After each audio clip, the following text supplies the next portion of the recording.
सूरजमल का आश्रम धूं धूं कर जल रहा था और बाहर आश्रम को चारों ओर से घेरे डाकू खड़े थे। उन्होंने अपने अपने धनुष बाण तान रखे थे ताकि जैसे ही कोई बाहर निकले तो वो उसे अपने बाणों से भेद दें। आश्रम से निकल रही विध्वंसकारी आग के लपटें आसमान को छूने का प्रयास कर रही थी। उन आग के लपटों को देखकर कोई भी इस बात का अंदाजा लगा सकता था कि इस अग्नि के भीतर चारों के शरीर की सिर्फ राख ही मिलेगी। कुछ देर तक सिर्फ आश्रम जलता रहा, कोई भी बाहर नहीं आया। थोड़ी ही देर में आश्रम पूरी तरह जलकर खाक हो गया। यह देख डाकुओं के सरदार के चेहरे पर एक कुटिल मुस्कान आ गई। वो खुश होता हुआ बोला, सब खाक हो गए, मिट्टी में मिल गए सब, चिल्लाने का भी मौका नहीं मिला। यही होता है डाकुओं से उलझने का परिणाम।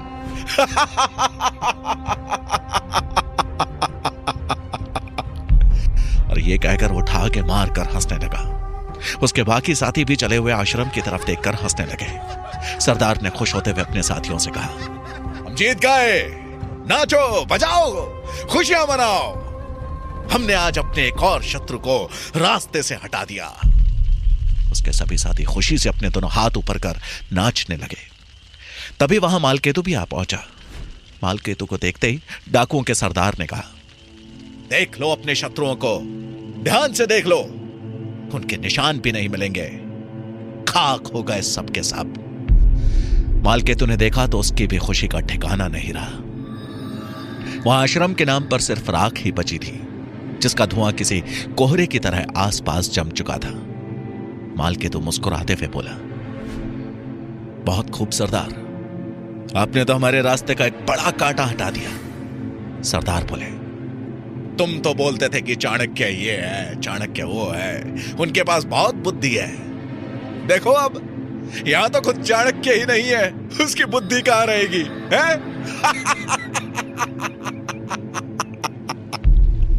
वो जोर जोर से हंसने लगा।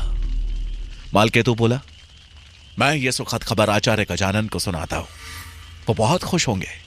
सरदार हंसते हुए बोला, हाँ हाँ सुना दो। कल तक तो पूरी तक्षशिला को ज्ञात हो जाएगा कि डाकुओं का कहर कैसे चाणक्य पर टूटा है।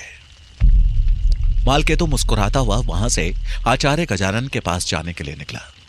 उसके निकलते ही सभी डकैत वहां खड़े होकर उस अग्नि तांडव का आनंद लेने लगे। जब वहां चारों तरफ सिर्फ राख का ढेर रह गया, तब सरदार बोला, चलो यहां से। सारे डकैत सरदार की बात मानकर वापस जाने के लिए मुड़े ही थे कि तभी आश्रम के आसपास के पेड़ पौधे हल्के हल्के हिलने लगे। सरदार और अन्य डकैत जब तक समझ पाते कि ये क्या हो रहा है, कहीं से एक उड़ता हुआ तीर आया और एक डकैत की छाती को भेद दिया। अचानक हुए इस हमले से डकैतों के झुंड में हलचल मच गई। सरदार चिल्लाते हुए बोला, सावधान, यहां अवश्य कोई जाल बिछाया गया है। सारे डाकू सरदार की बात मानकर चौकन्ने हुए ही थे कि तभी चारों दिशाओं से उन पर बाणों की वर्षा शुरू हो गई। उन पेड़ों पर तांबी और उसके लोग छिपे हुए थे। सभी बचने के लिए पेड़ों की ओट लेने के लिए भागे, लेकिन जिस भी पेड़ की तरफ भागते उधर से ही बाणों की वर्षा होती। कुछ डाकुओं ने उन लोगों से मोर्चा भी लेना चाहा, लेकिन उनके तीरों के शिकार बन गए। सरदार भागकर बचते हुए एक पेड़ की ओट में जा छिपा। एक एक कर सभी डाकू तीर का निशाना बन रहे थे। तीर किसी की आंखों को भेद रहे थे, तो किसी के पेट को, किसी की छाती को, तो किसी के सर को। आश्रम के पास कुछ ही पलों में डाकुओं का ढेर बिछ गया था। डाकुओं की संख्या खत्म होते ही बाणों की वर्षा भी बंद हो गई। तांबी और उसके लोग पेड़ से नीचे उतरे और देखने लगे कि कोई जीवित तो नहीं बचा है। जो कोई भी जीवित दिखता उसका सर वहीं धड़ से अलग कर दिया जाता। कुछ देर बाद सब शांत सा हो गया।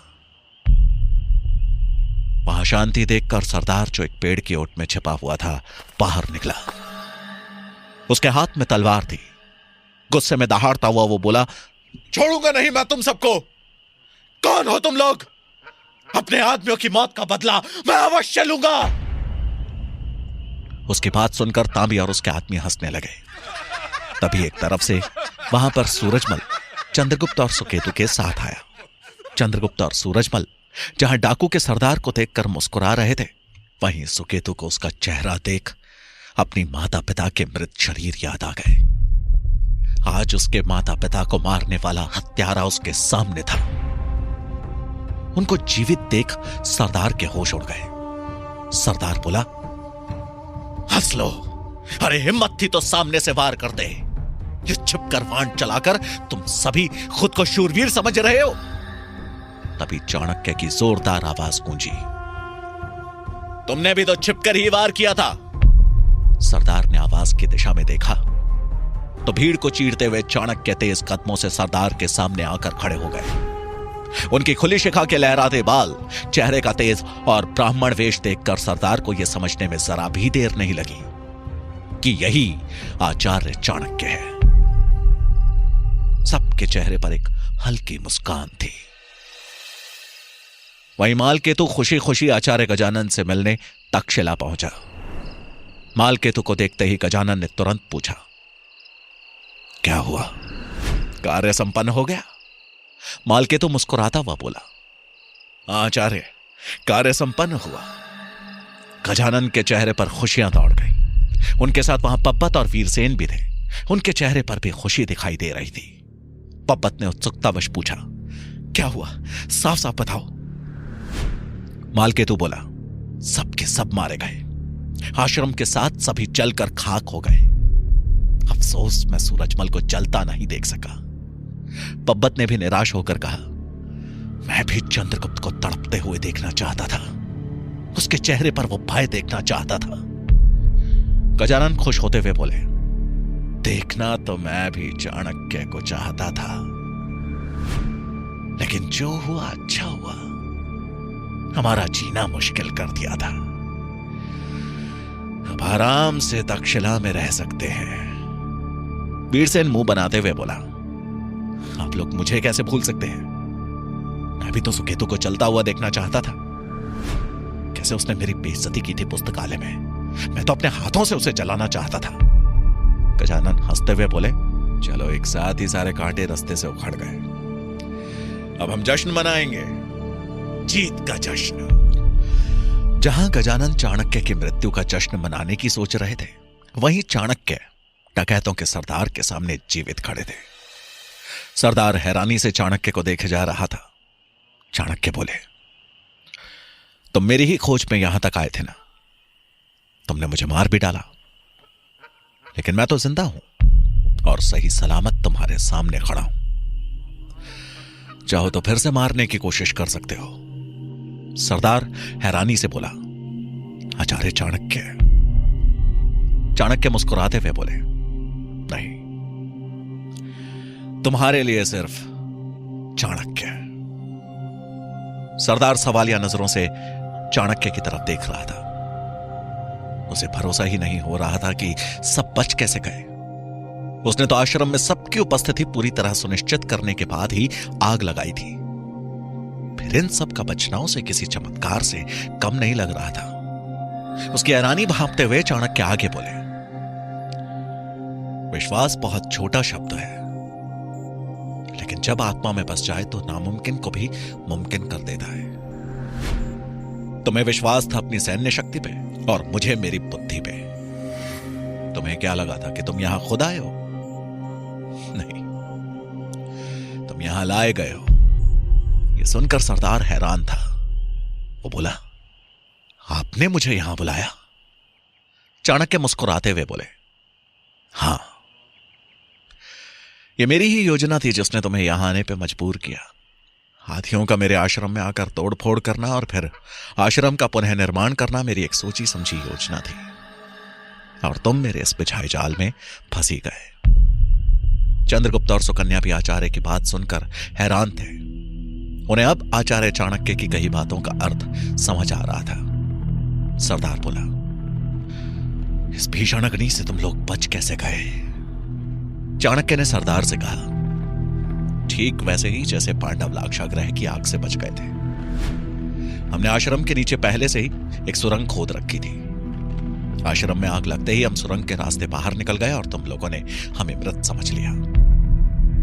सरदार चाणक्य की बुद्धि का बल समझ चुका था। उसकी तलवार उसके हाथ से छूट गई। वो पसीने से तरबतर हो चुका था। वो हाथ जोड़ता हुआ बोला, आचार्य क्षमा कर दीजिए मुझे, तुम्हारा ऐसा नहीं होगा। अब मैं इस तरफ कभी आंख उठाकर भी नहीं देखूंगा। चाणक्य बोले, व्यक्ति का क्रोध उसका सबसे बड़ा शत्रु होता है। तुमने भी क्रोधवश आकर जो कार्य किए हैं वो अक्षम्य है। सरदार पैरों में पड़ता हुआ बोला, आचार्य, मुझसे भारी भूल हो गई। मैंने आपको कम समझा था। मुझे माफ कर दे आचार्य, मुझे माफ कर दे। चाणक्य ने सूरजमल को सरदार को पैरों से उठाने का इशारा किया। सूरजमल ने सरदार को उठाया तो चाणक्य बोले, जैसे श्वान अपनी वफादारी नहीं भूलता, उसी प्रकार मनुष्य की प्रवृत्ति होती है कि वो अपने जख्म नहीं भूलता कभी। और मैं नहीं चाहता कि तुम फिर से यह जख्म किसी और को वापस दो, इसलिए तुम्हारा समूल नाश ही इसका एकमात्र विकल्प है। तुम्हारे मूल का नाश तो तापी ने कर दिया,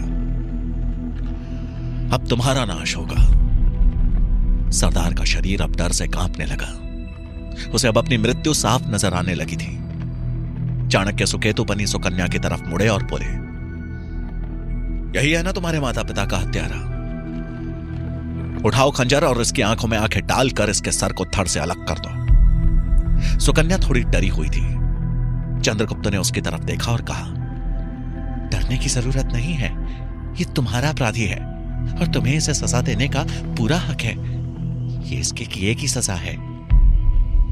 चंद्रगुप्त के समझाने के बाद सुकन्या को थोड़ी हिम्मत मिली। उसके अंदर पहले से ही बदले की भावना सुलग रही थी।